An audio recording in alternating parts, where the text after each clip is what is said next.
Hello, this is Brian Mercer for Author Magazine. Today I'm interviewing Danielle Trussoni, author of Angelology, a novel. Trussoni's critically acclaimed memoir, Falling Through the Earth, was named one of the best books of 2006 by the New York Times. Angelology is her first novel. So first, can you tell me what was the genesis for the ideas behind Angelology? Well, I think it's difficult to pinpoint one precise thing that inspired me, and I think that with novelists in general would say that a novel is sort of an accumulation of their life. I had known for quite some time that I wanted to set a novel in a convent, and that might have come about because I went to Catholic school as a kid, and so I just had, and I have a great aunt who is a nun. I was interested in somehow exploring a convent as a setting.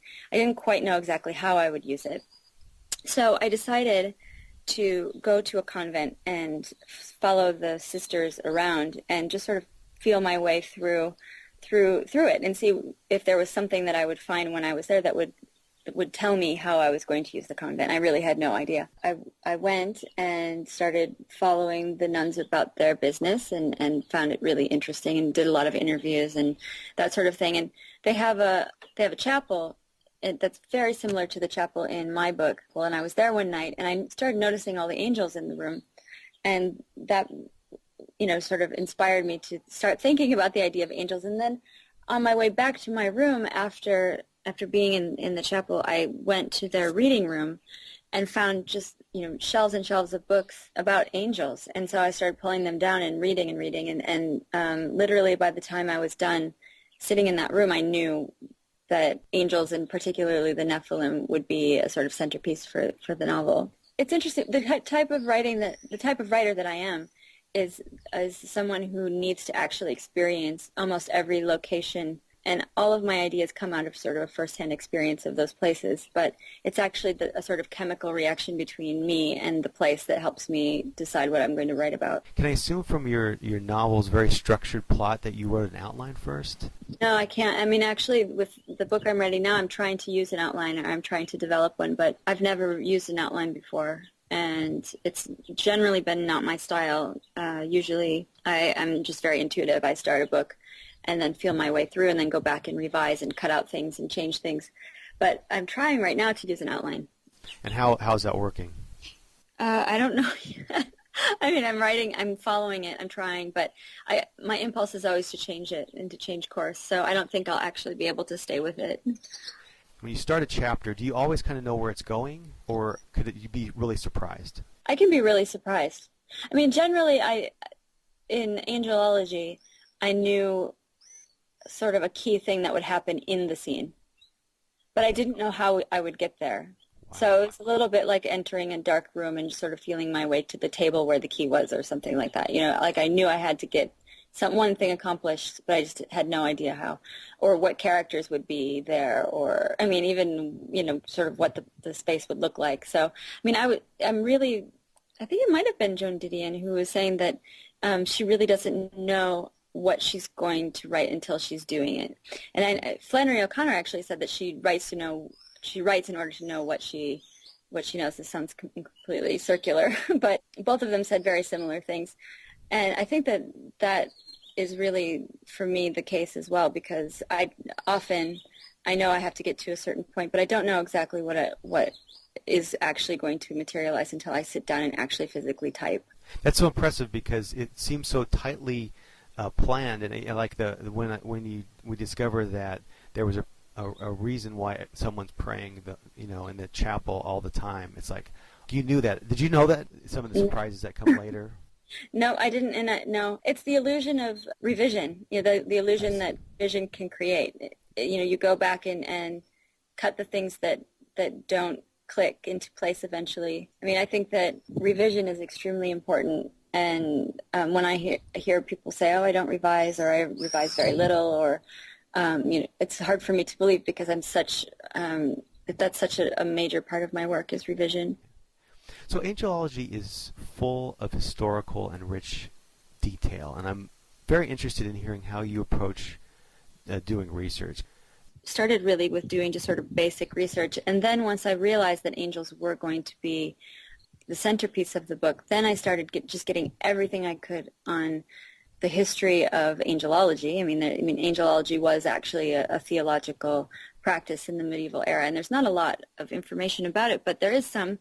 So I got as much about that as I could, and then collected every book on angels that I could find, and I just brought everything together and just read them, and I didn't actually narrow it down or hone my search because I wanted to be surprised by the material.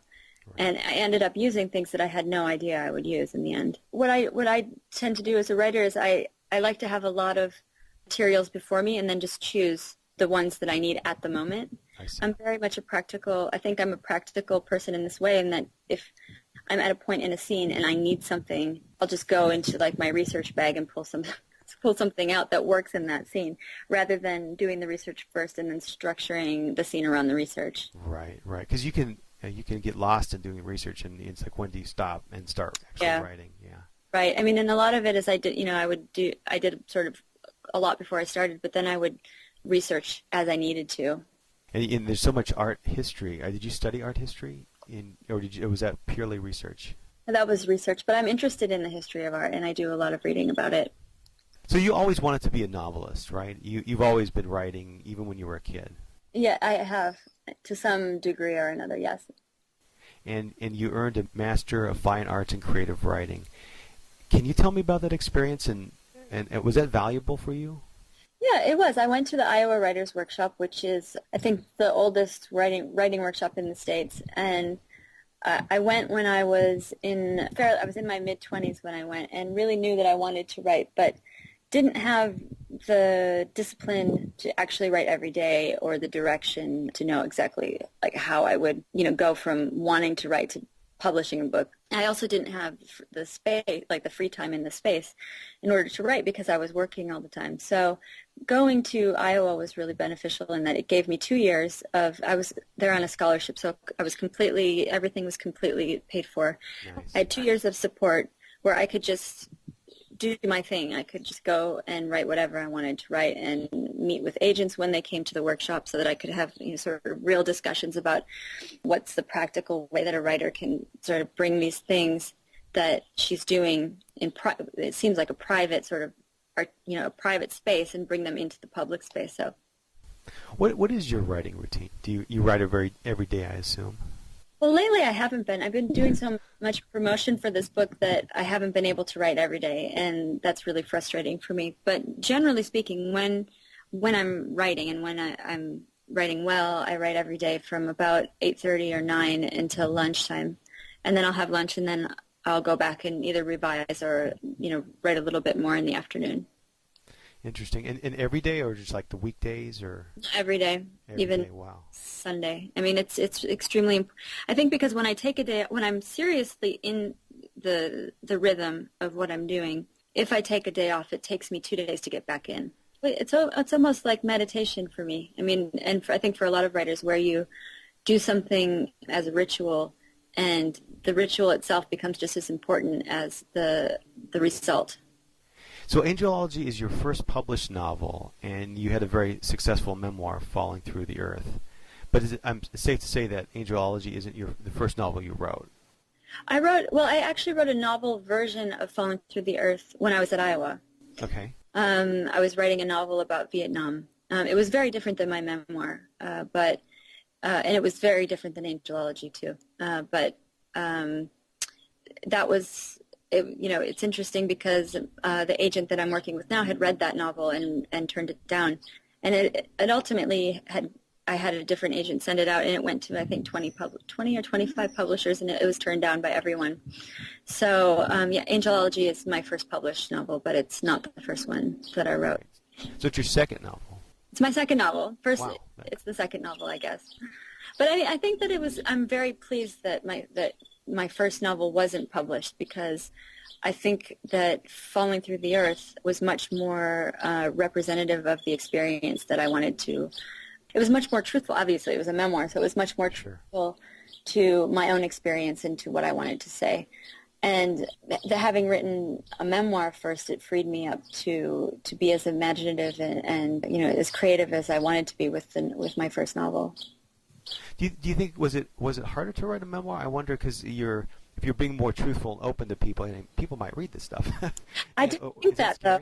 I didn't allow myself to think that when I was writing it, and that's why. I mean, I have some people who, after they read it, who know me, say, "My God, you didn't have to talk about that, and you didn't have to say that. You could have still written this book without being so absolutely honest about yourself." Because although I'm very analytical of people, in my family, and I'm very truthful about what happened to them in a way that actually made them uncomfortable in some instances, I'm very truthful about myself too, and I'm uncomfortable, actually in retrospect about that. But when I was writing it, I didn't allow myself to think that it would go anywhere other than my computer. And I think that's extremely important, because if you start writing for other people and if you start becoming self-conscious of the process, I think that the intimacy that's necessary to create an intense bond between your reader, it dissolves. Do you find that now that what you're writing, is going to be read by people, that it's a little scarier when you're putting stuff down on the page, or you just don't think about that? It's a little bit scarier because I feel, with this book, with Falling Through the Earth was critically acclaimed and had quite a lot of readers, but I didn't have people writing me saying they're waiting for the next one, Right, exactly.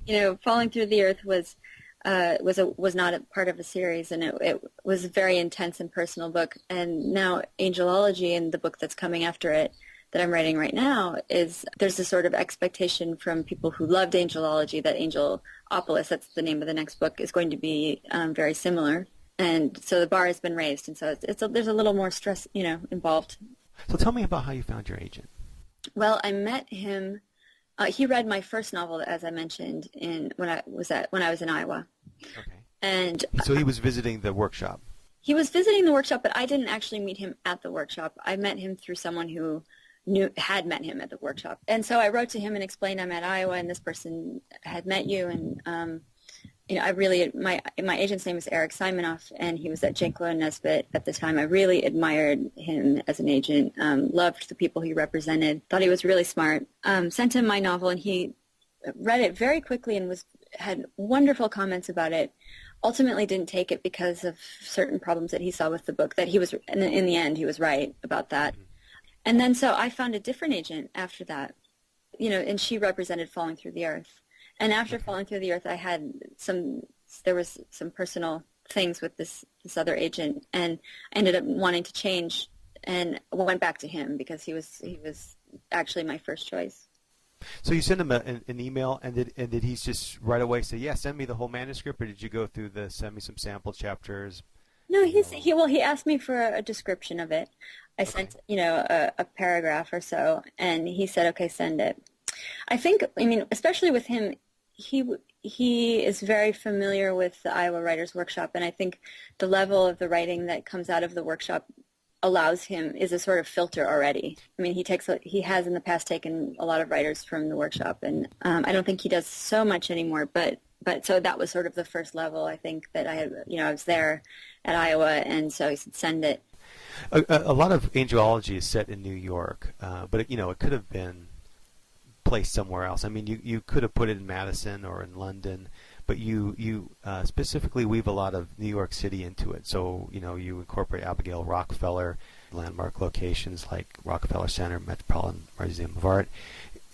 Do you think using locations in New York City for a novel where many of the agents and editors live and work is an advantage to having agents and editors connect with the story, or do you think that matters? I've never thought of it that way. The only reason I used New York is because I wanted Abigail Rockefeller in the story, and that's where she lived. So, and I needed to have a great big city with lots of people and museums and that sort of thing. I don't know, maybe. I'm not sure. It definitely wasn't a motivation for me to use New York City. I happen to just love New York City. It's wonderful. It's one of my favorite places, and even though I live in France now and don't get to go back there as much as I wish, I really, really miss it and love it. And can you tell me about how Angelology became accepted for publication? It seems like it might have been a pretty exciting time. It was exciting. Eric, my agent, sent out the manuscript, and there was an almost instantaneous reaction. It was kind of a negative time, not a negative, but a downtime in publishing.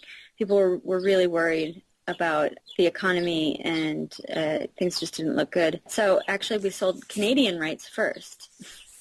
Interesting. We sent out the manuscript to U.S.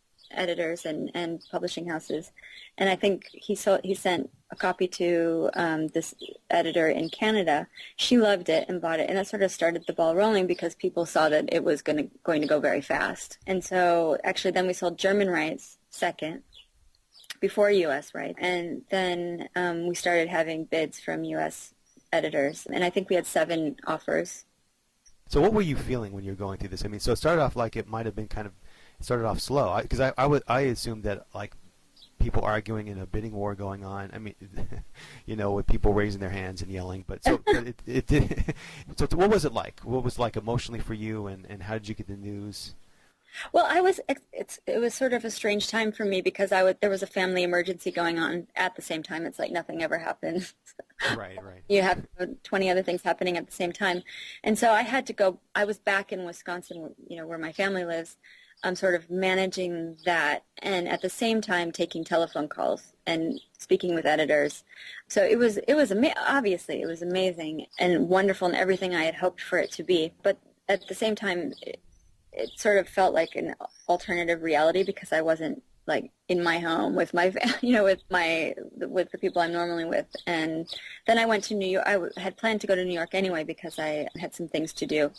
And it was there that the film rights sold. When I was in New York, the film rights sold. And there was also 3 production companies bidding for the film rights. So it was just completely surreal. It was over the course of 1 week, and it was just unbelievably surreal. Right, I bet. Did you allow yourself to be excited about it while we go through it, or did you just want to kind of? No, I was really excited, but I was a little stunned too. I don't know. I mean, it sort of feels like Ed McMahon knocking on your door and telling you you've won Publishers Clearinghouse. Right. It's like, oh my God, it's unbelievable, it's wonderful, but at the same time, it doesn't feel like it's you and that it's your work. I mean, one thing that it was very important to me and still is to try to distance myself emotionally from the success or failure of the work. Right. If that makes sense. But if you very wise. If you get on the roller coaster of, oh yes, my work is fantastic, oh yes, it's terrible, oh yes, it's fantastic, oh no, it's terrible, and like the same with reviews. Following, there's always going to be good and bad reviews. If you start getting on that roller coaster, you're never going to be able to go forward and write again. Right. Don't read reviews. Yeah, I try hard not to. I mean, although I do, I have to say I like to read the good ones. So is it scary the idea? I mean, obviously movie rights are sold, and not doesn't mean the movie's going to be made. But okay, let's say though it does get made. Does that kind of scare you a little bit? I mean, on one hand, it's really exciting. That's you're going to see what was in your head, put on the big screen. But on the other hand, they could mess it up royally. Yeah, well, I've decided, and I think every writer who sees their work changed in that way has to decide or has to deal with this in some way, that it's a different medium and it's a different thing altogether. If the film is made, it's going to be an absolutely different thing than from the book. Right. And I just have to, I'll enjoy it for what it is, or I won't enjoy it for what it is, one or the other. But it's not going to change my perception of what I did and my original sort of, I don't know, vision of this book or the series either. So a lot of our listeners are writers themselves, and going through the rejection, we see people who have their first novel and it becomes very successful, and we don't really understand it. It wasn't like you just started writing. That was your first novel, and suddenly you're at the top. There was a time when you were having rejections and that sort of thing. Oh, completely. My first book, I basically had given everything in order to write the first novel, and then to have it rejected, by 20 publishers or whatever, and realize that this book is never going to be published, and that you come to a point where you can say, okay, now do I go out and get my law degree, or or do I keep doing this thing that I love and that I've always dreamed of doing? And it was that, for me, I ended up making that decision, the decision to keep writing. And it was very, very difficult, even after Falling Through the Earth came out, and which, Falling Through the Earth was on the cover of the New York Times Book Review, had very good reviews, and was chosen as one of the 10 best books of 2006. I was still, even after that book came out, because it was very, very, a very literary success, I was still working 3 jobs and, in order to just keep myself going. I think it really is it's obviously, it's an art, but I think one has to make it a lifestyle almost, that, you are going to see it through to the end. And I don't think, maybe it happens for some people, but I don't think that anyone just sits down one day and says, "Oh, I think I'll write a novel and see what happens," and then it's huge, right, huge, success. I've never seen that happen. I think that behind every, success is years and years of hard work and positioning yourself in the right way and just really believing in what you're doing. Now you're successful. What's different about being on the other side of success? Because you always think it's like there's the gatekeepers, the agents, and you want to get over the wall. And so now you're over the wall and on the other side. How's it feel? And what could you tell people who are on the other side trying to get in? And what advice would you? It doesn't really change anything. It does change things in that you know that you'll find a publishing house for your books, right? So that changes. But I think that what doesn't change is the sort of madness behind writing, the perfectionism and the desire to find just the right way of doing something. Also, the sort of self-doubt doesn't stop. So it's not really like a hope, like a bit of, that's not really a bit of hope for people, but yeah, that's sad to hear. Yeah, it's not. I think, unless, I suppose some people, maybe it's different with everyone, but for me anyway, I still am extremely self-critical about what I write. I'm still worried. I'm extremely worried that I'll get comfortable and not write well. I would encourage anyone listening to this that is writing to read poetry, because one thing that happens, at least for me when I read poetry, is that I'm jolted out of the sort of email language that we have, the sort of newspaper, email language that we see every day. And it's fresh. Language becomes fresh again. And it allows, at least for me, to be elusive in choosing words and allowing myself to free associate a little bit and just sort of come up with what's there. For me, the language on a sentence-to-sentence level was as important as the story. Right. And you don't get defensive when editors, or do you? Do you get defensive when editors tear things apart that you love, or are you at the point where you can say, okay, that's cool, I can get rid of that? With Angelology, we tore everything up. Everything was torn up and rewritten at one point.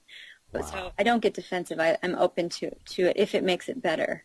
So I'm at the point where I take suggestion. I'm very good with taking editing suggestions, but I really analyze it before I say yes or no, or I change things.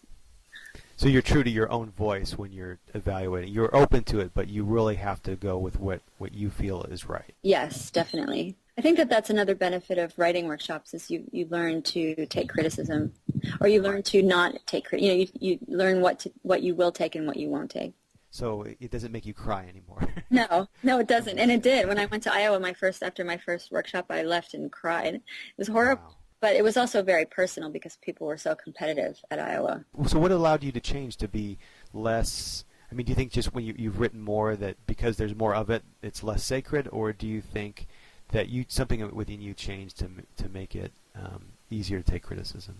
Well, I think also it depends on the type of criticism. With the editors that I work with, they're extremely professional. Right. Sure. There's, when they come to me and say, I think that this scene needs this or that, it's always done with the assumption that they love what you're doing, and that this is a project worthy of right. change. Danielle, thank you so much for talking with me today. It's been a pleasure. Thanks. This was Brian Mercer for Author Magazine. I've been interviewing Danielle Trussoni, author of Angelology, a novel.